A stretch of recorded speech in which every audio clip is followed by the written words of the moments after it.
Ang pagsunog sa akin, lahat-lahat ng ginawa sa akin. Marami kasi, pinasok ako sa drum, may tubig, doon na mawala ang malay ko, tinorture na ako. Nung sinunog ako, matagal pa yun eh, mahaba ang kwento, marami pang nangyari. Nasunog ako sir, pero... Napasok. Oo, parang naano rin. Pero balak nila ituloy? Ganun, nasunugin ka? O sinasaktan? Sa tingin ko, balak talaga ituloy.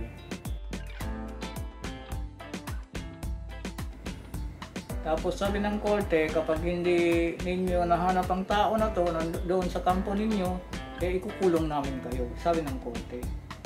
Eh sabi ng major, hindi ko alam. Sabi ng korte, paano hindi alam? Taga-brigade ka nga eh. Dapat malalaman mo ang lahat nangyari sa kampo ninyo. Eh kung hindi mo hinanap itong tao, ikukulong kita. Eh anong ginawa niya? Pinapunta niya ang tauhan niya. Hinala ko sa korte.